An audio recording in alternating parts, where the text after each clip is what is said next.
V mednarodni raziskavi o učenju in poučevanju Talis pa poizvedujejo, česa so veseli in česa ne, učitelji iz 48 držav, tudi iz Slovenije. Z ugotovitvami si bodo pomagali pri načrtovanju izobraževanja v prihodnosti.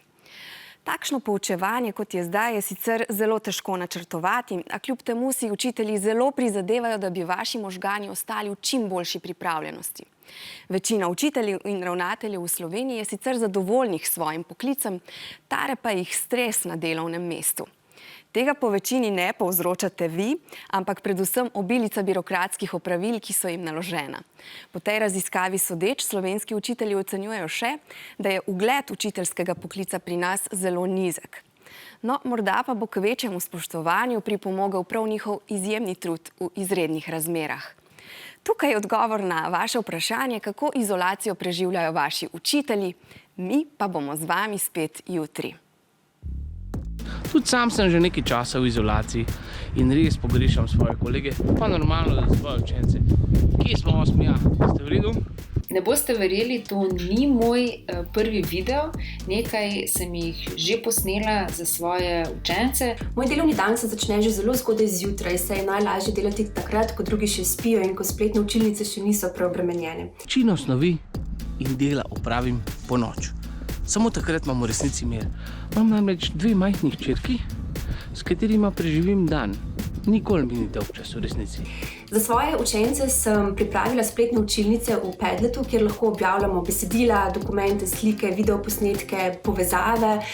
Drug drugemu lahko objavimo, tudi komentiramo in tako tudi malo poklepetamo.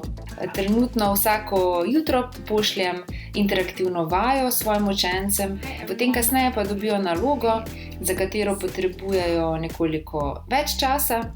No pa mislim na to, kaj bi naredil učencem v spletni učilnici, da bi ratalo zanimivo. Se posnamem, naredim kviz, naredim naloge, takšne in drugačne.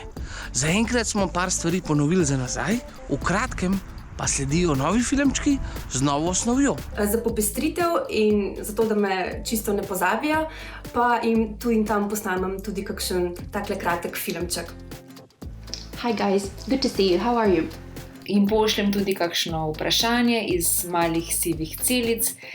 Moje življenje se malce zakomplicira čez dan, saj sem tudi mama 2 fantov. Mislim, da imamo v teh dneh učiteljice veliko več dela kot sicer. Rada bi pa tudi zelo pohvalila svoje učence. Ker se med poukom stka ena posebna vez, ki jo s telefonom ali pa računalnikom nekoliko težje vzpostavim. Svoje učence zelo pogrešam. Pogrešam vas vse, ostanite zdravi. Ostanite doma, da se lahko čim prej vrnimo v šole. In se vidimo v kratkem.